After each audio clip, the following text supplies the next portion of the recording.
शांति। ओम शांति बाबा। आज 30 अप्रैल 2025 है और आज हम अध्ययन करने जा रहे हैं परम पिता परमात्मा के अनमोल मधुर महावाक्यों को, मुरली को। तो ये जो मुरली है ये हमारी आत्मा के संस्कारों में परिवर्तन लाने के लिए परमात्मा हमें देते हैं। तो इसे देह भान में रहकर, क्लास में बैठकर या कहीं भी रहते हुए और बुद्धि योग से इधर उधर भटकते हुए इसका अध्ययन नहीं करना है। ऐसे वैसे सुन के कोई व्यर्थ नहीं गंवाना है। इसलिए बड़े ध्यान से, इत्मीनान भाव से, चाहे दिन का हो कोई भी समय हो, लेकिन बहुत ही इत्मीनान से विराजमान होकर किसी आरामदायक स्थिति में स्थित होना है शरीर को, और मन बुद्धि को एकांत में स्थित करना है। लौकिक तौर पर पूरा एकांत न भी हो, लेकिन मन बुद्धि एकांत हो गया तो फिर वो आत्मा के संस्कारों में परिवर्तन लाने के लिए परमात्मा के इन अनमोल ज्ञान रत्नों को धारण कर पाएगा, अध्ययन कर पाएगा। तो इसके लिए जो सबसे सहज विधि होगी वो होगी कि मैं आत्मा अपने इस देह भान से और देह से अलग होकर सूक्ष्म शरीर के साथ चलता हूँ मधुबन की धरा पर, और उसमें भी खास पांडव भवन का वो हिस्ट्री हॉल जहाँ परमपिता परमात्मा साकार रूप में रहते हुए मुरलियां चलाया करते थे। तो उनकी उपस्थिति का अनुभव करते हुए, उनके सानिध्य में आकर, क्योंकि परमात्मा के सानिध्य में आते ही मुझ आत्मा में पवित्रता, शांति, प्रेम और सुख के प्रकंपनों का संचार तीव्र हो जाता है। परम पिता परमात्मा दृष्टि से ज्ञान, प्रकाश और अष्ट शक्तियों का प्रवाह मुझ आत्मा में करते हैं। मैं भी अपने सूक्ष्म शरीर में उपस्थित हूँ और परमात्मा भी सूक्ष्म शरीर में यहाँ उपस्थित हैं, और आनंद से भरपूर हो उठता हूँ। आनंद से पूरा वातावरण ही सुजाग हो उठा है। तो ऐसे आनंदमयी वातावरण में आत्म अभिमानी स्थिति में स्थित रहकर परमपिता परमात्मा के सानिध्य में अध्ययन करते हैं मुरली, जहाँ बाबा कहते हैं, मीठे बच्चे, बाबा तुम्हें पुरुषोत्तम बनाने के लिए पढ़ा रहे हैं। तुम अभी कनिष्ठ से उत्तम पुरुष बनते हो। सबसे उत्तम है देवताएं। हाँ जी बाबा, इसलिए बाबा हमें कहते हैं कि वो देवता बनाने आए हैं। आगे प्रश्न रूप में मेरे बाबा कहते हैं, यहाँ तुम बच्चे कौन सी मेहनत करते हो जो सतयुग में नहीं होगी। सतयुग में तो मेहनत बाबा ने ही बतलाया कि कोई मेहनत ही नहीं होगा, लेकिन आज विशेष तौर पर बाबा पूछ रहे हैं जो अभी कर रहे हैं उस समय नहीं करेंगे। यहाँ देह सहित देह के सब संबंधों को भूल आत्म अभिमानी हो शरीर छोड़ने में बहुत मेहनत करनी पड़ती है। सतयुग में बिना मेहनत बैठे बैठे शरीर छोड़ देंगे। अभी यही मेहनत व अभ्यास करते हो कि हम आत्मा हैं, हमें इस पुरानी दुनिया, पुराने शरीर को छोड़ना है, नया लेना है। सतयुग में इस अभ्यास की ज़रूरत नहीं। अभी का अभ्यास किया हुआ वहाँ पर आराम से हम यही काम कर पाएंगे। गीत है दूर देश का रहने वाला। ओम शांति।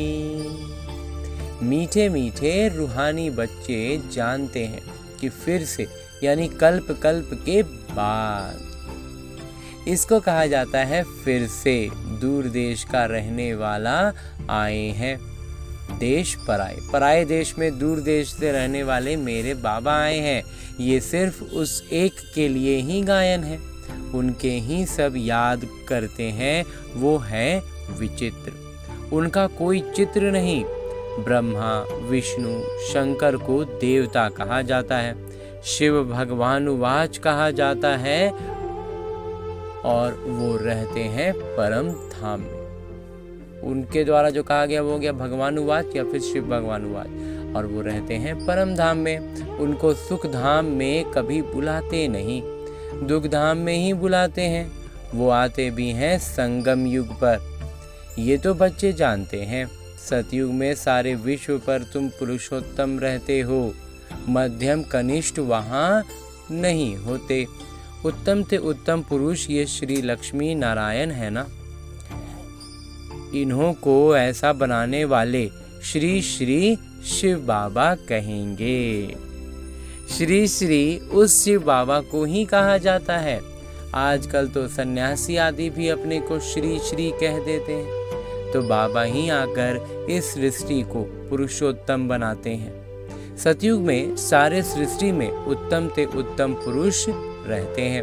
उत्तम से उत्तम और कनिष्ठ से कनिष्ठ का फर्क इस समय तुम समझते हो। अभी हमको स्पष्ट रूप से दिखाई देता है, हम पहले कनिष्ठ थे, अब हम उत्तम बनने की राह में आगे बढ़ गए हैं, तो कितना अंतर है। और अब हम बाकी लोगों को देखते हैं, बाकी आत्माओं को देखते हैं, उनकी स्थिति में मालूम चलता है कि वो कनिष्ठ हैं और हम उत्तम बनने की राह में आगे हैं। कनिष्ठ मनुष्य बहुत नीचाई देखते हैं, बहुत नीचे चले जा रहे हैं। अभी तुम समझते हो हम क्या थे, अब फिर से हम स्वर्गवासी पुरुषोत्तम बन रहे हैं। ये है ही संगम युग। तुमको खातिरी है कि ये पुरानी दुनिया नहीं बननी है। पुरानी सो नई, नई सो पुरानी जरूर बनती है। नई को सतयुग, पुरानी को कलयुग कहा जाता है। बाबा है ही सच्चा सोना, सच कहने वाले। उनको ट्रुथ कहते हैं, सत्य कहते हैं, सब कुछ सत्य बताते हैं। ये जो कहते हैं ईश्वर सर्वव्यापी है, ये झूठ है। सबसे बड़ा गड़बड़ी तो बाबा कहते हैं यही है ना।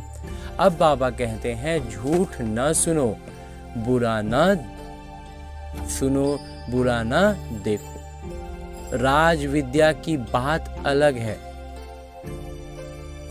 वो तो है ही अल्पकाल सुख के लिए। बाबा कहते हैं राज विद्या एक अलग चीज हो गया, उसको बात अलग है। लेकिन ऐसे जो हम लोग इधर उधर की बातें सुनते हैं ना, बाबा कहते हैं वो सब सुनो ही नहीं। दूसरा जन्म लिया फिर नए सिर से पढ़ना पड़े, वो है अल्पकाल का सुख। ये है 21 जन्म, 21 पीढ़ी के लिए। पीढ़ी बुढ़ापे को कहा जाता है। वहाँ कभी अकाले मृत्यु नहीं होता। वहाँ तो देखो कैसे अकाले मृत्यु होती रहती है। अकाले मृत्यु जो है ना अभी यहाँ, और कहते हैं यहाँ देखो कैसे अकाले मृत्यु होती रहती है। ज्ञान में भी मर जाते हैं। तुम अभी काल पर जीत पहन रहे हो, जानते हो वो है अमर लोक, ये है मृत्यु लोक। वहाँ तो जब बूढ़े होते हैं तो साक्षात्कार होता है, हम ये शरीर जो छोड़ जाए बच्चा बनेंगे। बुढ़ापा पूरा होगा और शरीर छोड़ देंगे। नया शरीर मिले तो वो अच्छा ही है ना। बैठे बैठे खुशी से शरीर छोड़ देते हैं। यहाँ तो उस अवस्था में रहते शरीर छोड़ने के लिए मेहनत लगती है। बाबा कहते हैं यहाँ कितना भी बीमार क्यों ना पड़ जाएं, स्थिति बहुत नाजुक हो जाए, लेकिन फिर भी छोड़ने में मोह लगता है, मेहनत लगता है। यहाँ की मेहनत वहाँ फिर कॉमन हो जाती है। और यहाँ फिर जितना मेहनत किए ना फिर वैसे ही जन्म मिलता। आत्मा की स्थिति वैसी रह गई ना तो वैसे ही शरीर मिलेगा मेहनत करने वाला। यहाँ देह सहित जो कुछ है सबको भूल जाना है, अपने को आत्मा समझना है। इस पुरानी दुनिया को छोड़ना है, नया शरीर लेना है। आत्मा सतो प्रधान थी तो सुंदर शरीर मिला, फिर कामचिता पर बैठने से काले तमो प्रधान हो गए, तो शरीर भी सांवरा मिलता है। तो इसलिए शरीर भी सांवरा बाबा कहते हैं मिल रहा है। सुंदर से श्याम कब बन गए? कृष्ण का नाम तो कृष्ण है, फिर उनको श्याम सुंदर क्यों कहते हैं? चित्रों में भी कृष्ण का चित्र सांवरा बना देते हैं, परंतु अर्थ नहीं समझते। हाँ जी बाबा, बस खाली काले थे, बस काला बना दिए, सांवरे बना दिए। क्यों है, क्या है, कुछ भी जानते नहीं है। अभी तुम समझते हो सतो प्रधान थे तो सुंदर थे, अभी तमो प्रधान श्याम बने हैं। सतो प्रधान को पुरुषोत्तम कहेंगे, तमो प्रधान को कनिष्ठ कहेंगे। बाबा तो एवर प्योर हैं, वो आते ही हैं हसीन बनाने। मुसाफिर है ना, कल्प कल्प आते हैं, नहीं तो पुरानी शरीर को नया कौन बनाएंगी। ये तो पतित छीछी दुनिया है, इन बातों को दुनिया में कोई नहीं जानते। अब तुम जानते हो, बाबा हमको पुरुषोत्तम बनाने के लिए पढ़ा रहे हैं, फिर से देवता बनने के लिए हम सो ब्राह्मण बने हैं। तुम हो संगम युगी ब्राह्मण। दुनिया ये नहीं जानती कि अब संगम युग है, अभी संगम युग आ गया है ना, ये दुनिया वाले नहीं समझ रहे हैं। शास्त्रों में लाखों वर्ष कल्प की आयु लिख दी है, तो समझते हैं कलयुग तो अभी बच्चा है।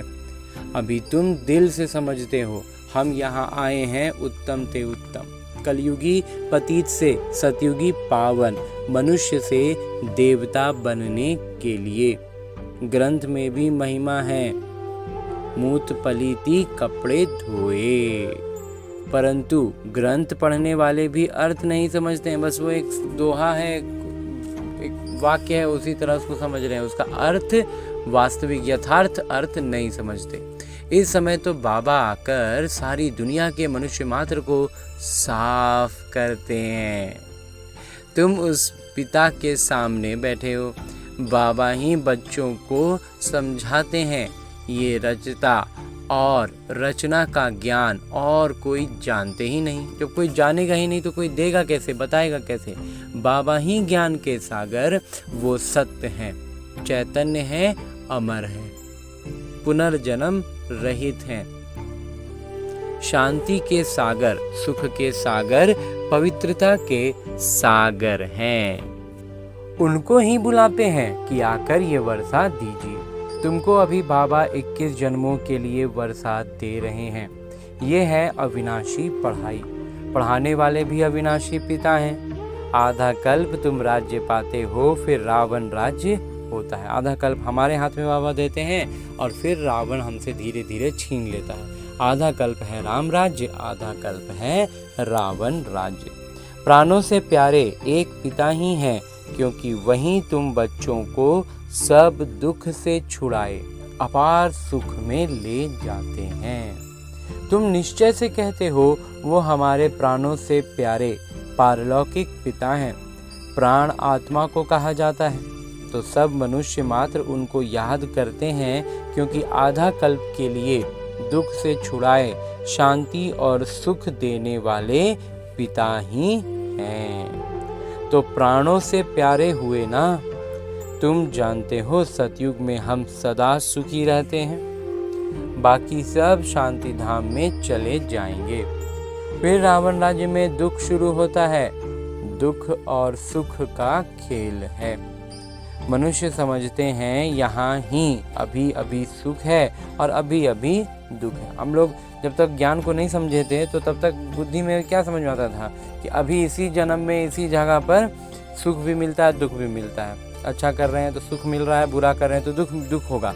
लेकिन कई बार इसीलिए फिर मूंझने लगते थे कि जब अच्छा करते हुए भी दुख आ जाता था तो मूंझ जाते थे। तो इसलिए बाबा यहाँ पर यही इस बात ला रहे हैं कि नॉर्मली जब ज्ञान को नहीं समझता है मनुष्य तो यही सोचता है कि अभी यहाँ ही अभी अभी सुख है, अभी अभी दुख है, परंतु नहीं। तुम जानते हो स्वर्ग अलग है, नर्क अलग है। स्वर्ग की स्थापना बाबा यानी राम करते हैं और नरक का स्थापना रावण करता है, जिसको वर्ष वर्ष जलाते हैं। परंतु क्यों जलाते हैं, क्या चीज है, कुछ नहीं जानते। चीज क्या है, जलाते क्यों है, कुछ भी मालूम नहीं है।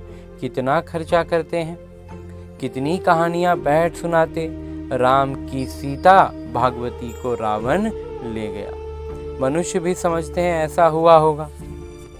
अभी तुम सबका व्यवसाय जानते हो, ये तुम्हारी बुद्धि में ज्ञान है।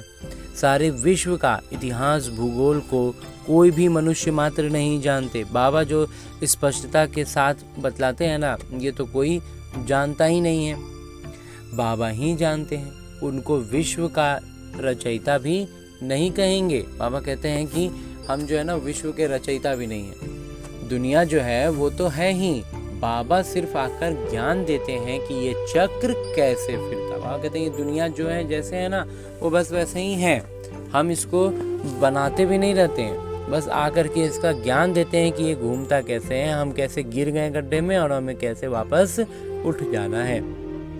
भारत में इन लक्ष्मी नारायण का राज्य था, फिर क्या हुआ? देवताओं ने कोई से लड़ाई की क्या? कुछ भी नहीं। आधा कल्प बाद रावण राज्य शुरू होने से देवताएं वार मार्ग में चले जाते हैं। बाबा कहते हैं जब रावण राज्य शुरू होता है ना, तो देवताएं क्या होते हैं? वाम मार्ग में चले जाते हैं। बाकी ऐसे नहीं कि युद्ध में कोई ने हराया, नहीं, लश्कर की कोई बात नहीं, न लड़ाई से राज्य लेते हैं न गंवाते हैं। ये तो योग में रह पवित्र बन पवित्र राज्य तुम स्थापन करते हो। बाकी हाथ में कोई चीज नहीं, ये है डबल अहिंसा, दोहरा रूप से अहिंसा है हमारा। एक तो पवित्रता की अहिंसा, दूसरा तुम किसी को दुख नहीं देते। सबसे कड़ी हिंसा है काम कटारी की, जो ही आदि मध्य अंत दुख देता है। बाबा कहते हैं दुख का कारण जो है ना, सबसे मूल कारण यही है। रावण के राज्य में ही दुख शुरू होता है, बीमारियां शुरू हो जाती हैं। कितनी ढेर बीमारियां हैं, अनेक प्रकार की दवाइयां निकलती रहती हैं, रोगी बन पड़े हैं ना। तुम इस रोग बल से 21 जन्मों के लिए निरोगी बनते हो। अभी क्या है, सबकी स्थिति रोगी बन पड़ी है। बाबा कहते हैं इसमें पुरुषार्थ करेंगे तो 21 जन्मों के लिए लगातार फल मिलेगा, निरोगी काया मिलेगी। वहाँ दुख व बीमारी का तो नाम निशान नहीं रहता। उसके लिए तुम पढ़ रहे हो, और उसी के लिए क्या कर रहे हैं, हम अभी पढ़ाई पढ़ रहे हैं। बच्चे जानते हैं भगवान हमको पढ़ाकर भगवान भगवती बना रहे हैं।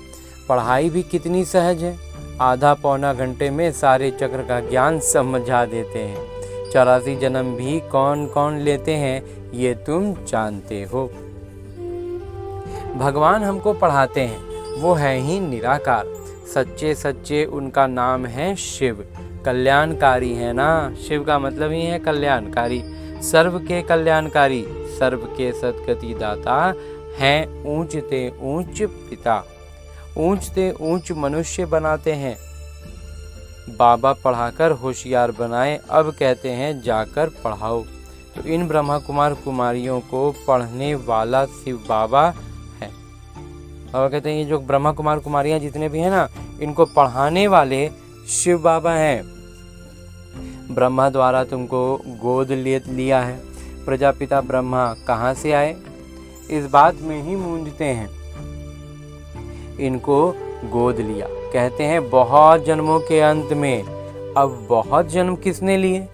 इन लक्ष्मी नारायण ने ही पूरे 84 जन्म लिए हैं। इसलिए कृष्ण के लिए कह देते हैं श्याम सुंदर।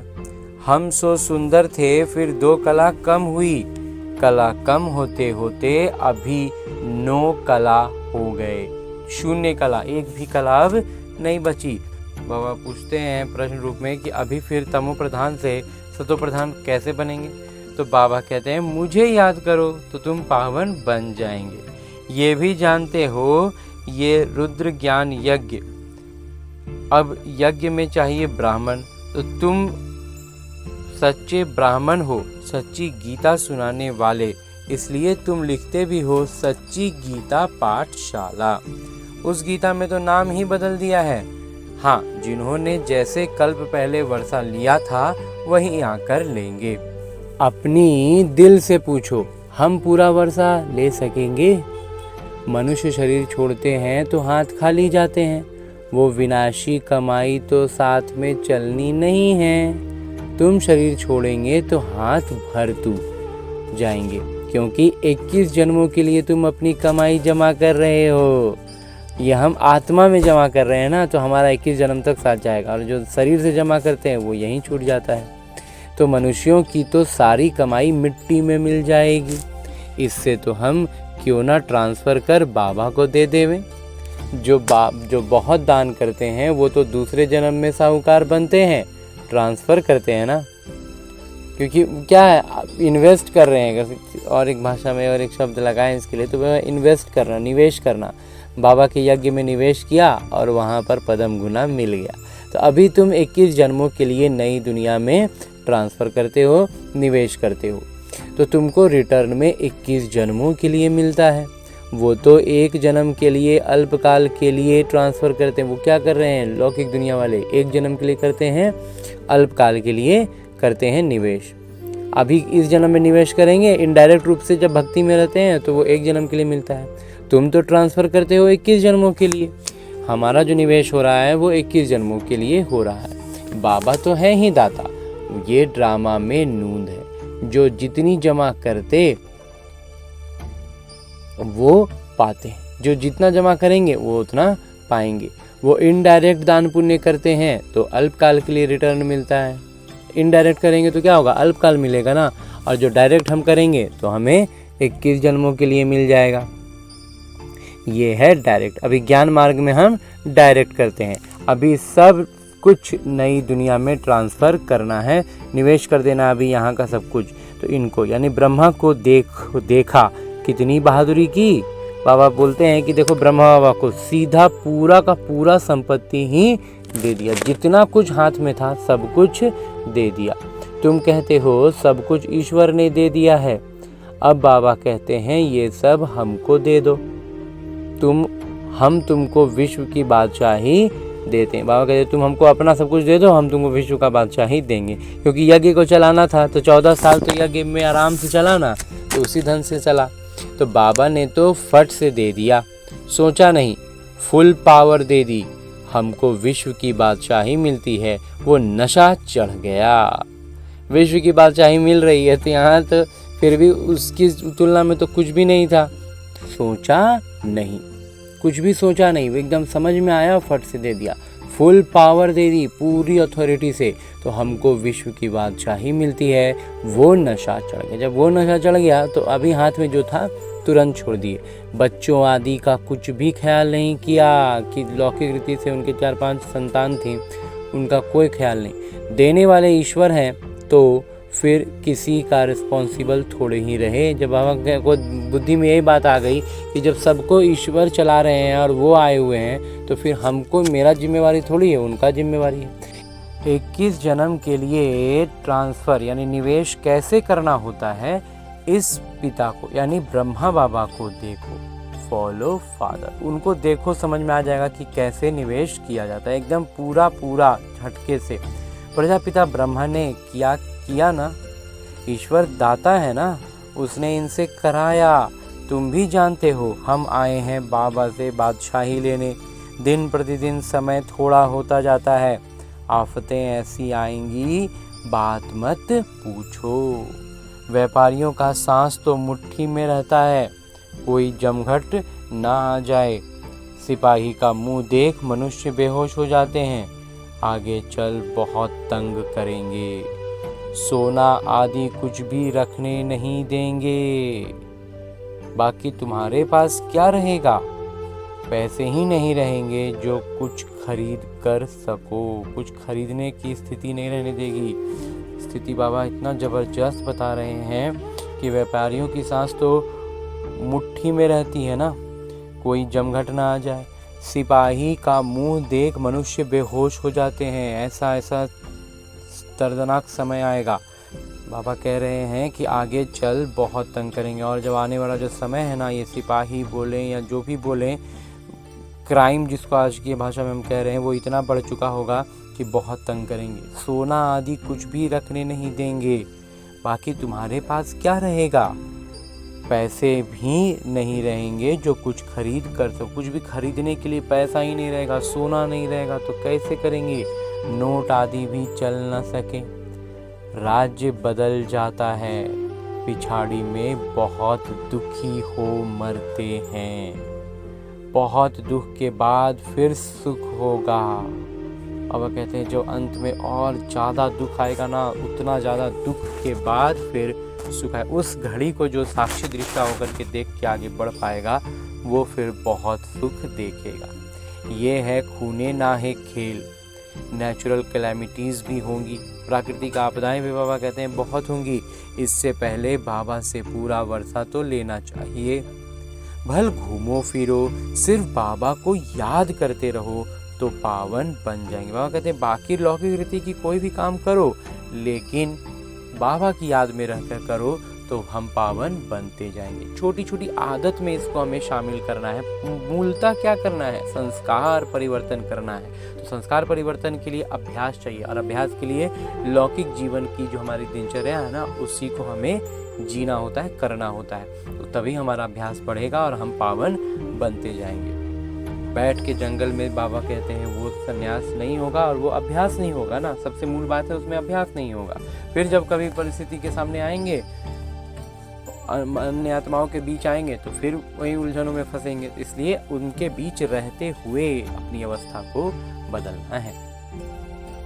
इसलिए बाबा इतना स्पष्ट करके बतलाते हैं कि भल घूमो फिरो, मतलब घूमो फिरो का मतलब कोई भी लौकिक रीति की जो भी दिनचर्या का हमारा काम है वो करते चलो, लेकिन बाबा को याद भी करते रहो तो पावन बन जाएंगे। जैसा इस ब्रह्मा कुमार ने कहा था, प्रतिक्रिया हमारी जो होती है वो बाबा के श्रीमत पर होगी, उनकी स्वभाव अनुसार। उनका स्वभाव मेरा स्वभाव, तो उसके उस स्वभाव में जो हम प्रतिक्रिया करते हैं, हर एक बात में जो हम रिएक्ट करते हैं, वो जब उस अनुसार होगा तो विकर्म उसी समय विनाश हो जाते हैं और हम पावन बनते चले जाते हैं।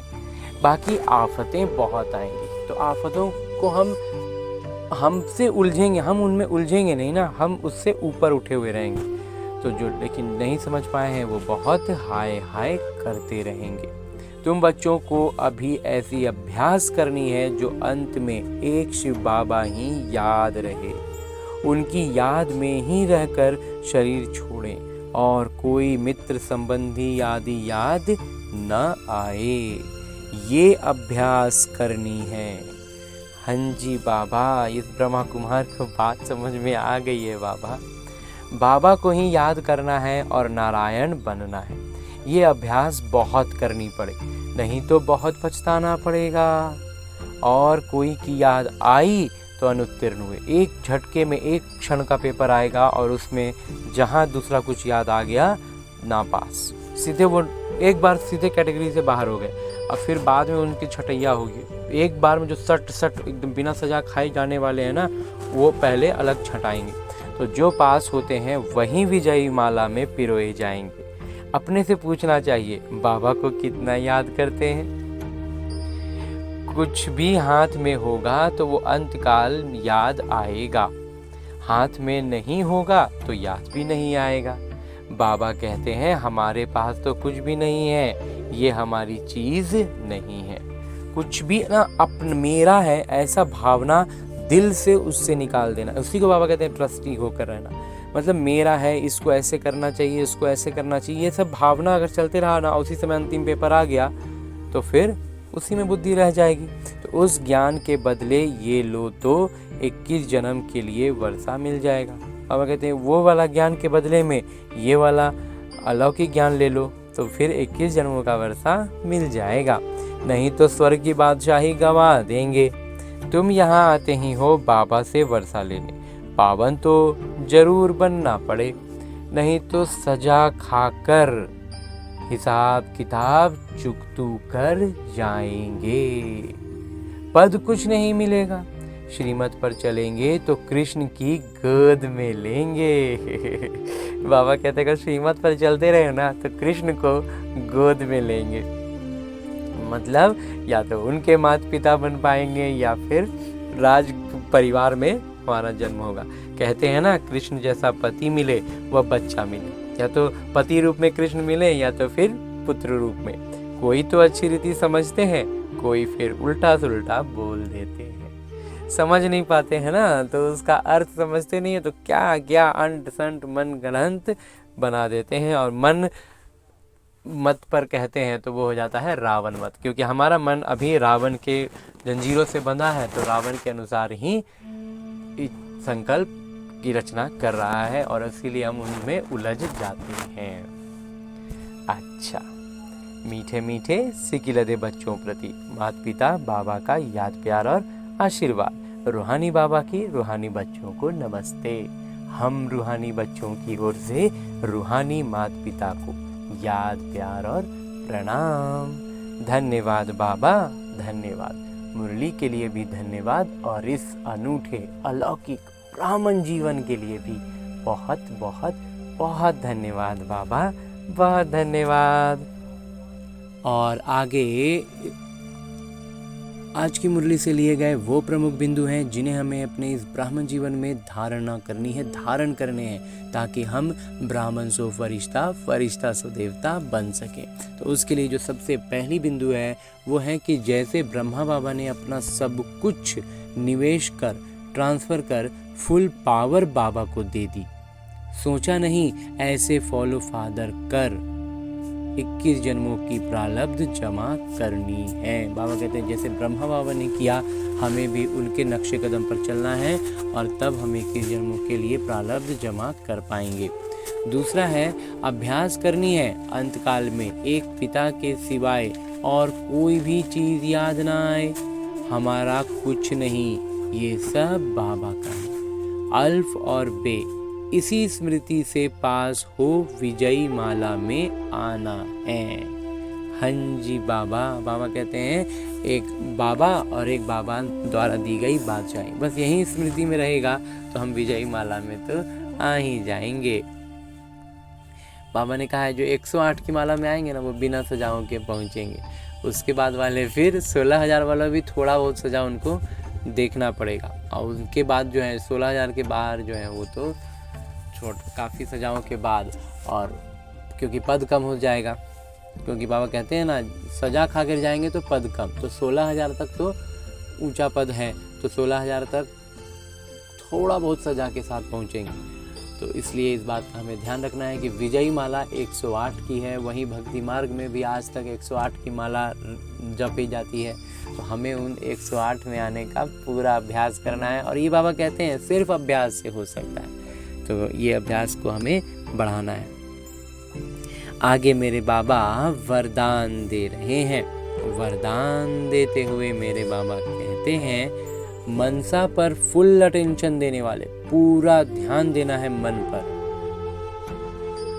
चढ़ती कला के अनुभवी विश्व परिवर्तक भव। बाबा कहते हैं जब मनसा सेवा, मनसा अपनी मन की स्थिति पर हमारा पूरा ध्यान होगा तो हम चढ़ती कला का अनुभव करेंगे, और मन पर नियंत्रण करते हुए, मन को पूरी तरह से अपने स्थिति को ऊपर उठाते हुए, मन से अपनी स्थिति ऊपर रखते हुए चढ़ती कला का जब अनुभव करेंगे ना तो हम विश्व के परिवर्तक बन जाएंगे। हाँ जी बाबा, विस्तार से बाबा कहते हैं अब लास्ट समय में मनसा द्वारा ही विश्व परिवर्तन के निमित्त बनना है। बाबा कहते हैं अब समय एकदम अंतिम आ गया है, तो अब जो विश्व परिवर्तन का कार्य है ना इसमें निमित्त बनने के लिए मनसा सेवा से ही होगा।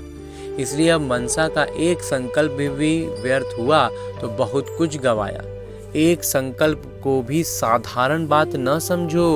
वर्तमान समय संकल्प की हलचल भी बड़ी हलचल गिनी जाती है। बाबा कहते हैं अभी जो समय आ गया ना, इतना सूक्ष्म समय है, इतना कम समय है कि अब हमारा एक संकल्प भी अगर बाबा कहते इधर उधर जा रहा है तो समझ लो वो बहुत बड़ा नुकसान कर रहा है,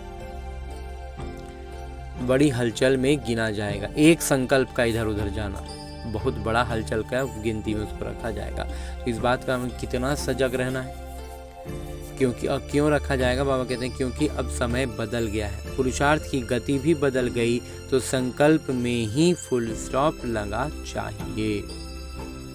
हाँ जी बाबा, जब मनसा पर इतना ध्यान हो तब चढ़ती कला द्वारा विश्व परिवर्तक बन सकेंगे। बाबा कहते हैं जब मनसा सेवा पर ना अपने से, किसी के कहने से नहीं, अपने से इतनी सजगता रहेगी ना, तब हम चढ़ती कला का अनुभवी हो जाएंगे, और चढ़ती कला के अनुभवी बन करके हम विश्व परिवर्तक बन सकेंगे। हाँ जी बाबा, और आगे स्लोगन है, मुरली का उपदेश है कि कर्म में योग का अनुभव होना अर्थात कर्म योगी बनना।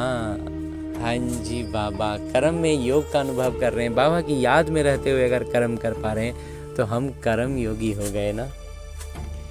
और अब परमपिता परमात्मा के सानिध्य में रहकर हमने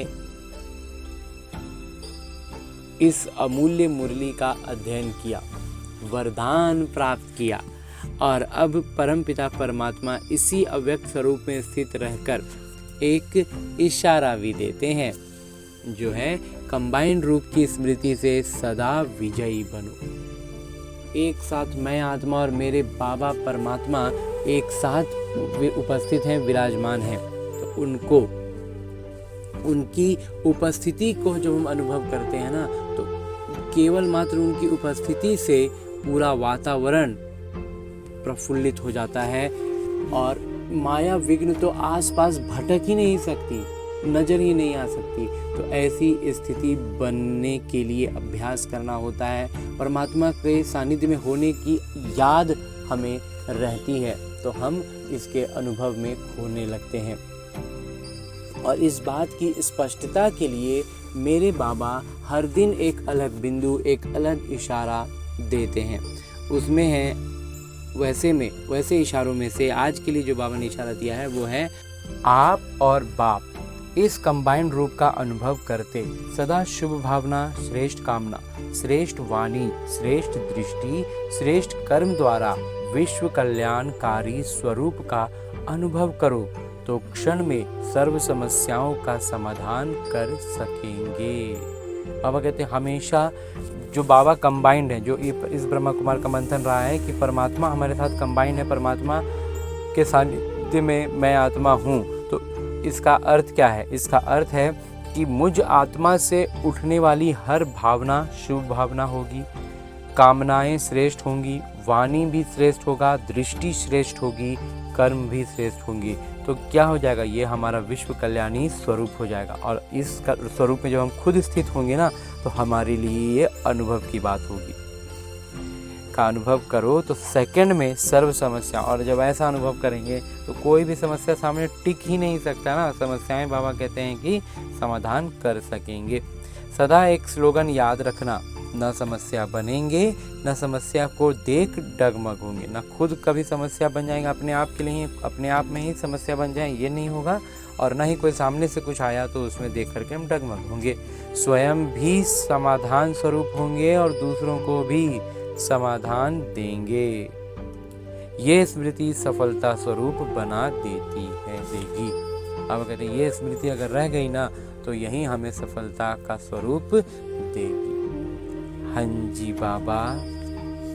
और अब परमपिता परमात्मा से इतना श्रेष्ठ अव्यक्त इशारा पाने के बाद, अब जैसा बाबा ने आज दोहराया है कि हमें अभ्यास करना है, तो अभ्यास करने के लिए करना क्या होगा? अपने इस किरदार में आना होगा, परिस्थितियों को एक प्रश्न के रूप में देखना है। और ये पूरा जीवन, ये लौकिक जीवन एक अभ्यास पुस्तिका है, जिसमें आने वाली हर छोटी बड़ी परिस्थिति एक अभ्यास के लिए प्रश्न है।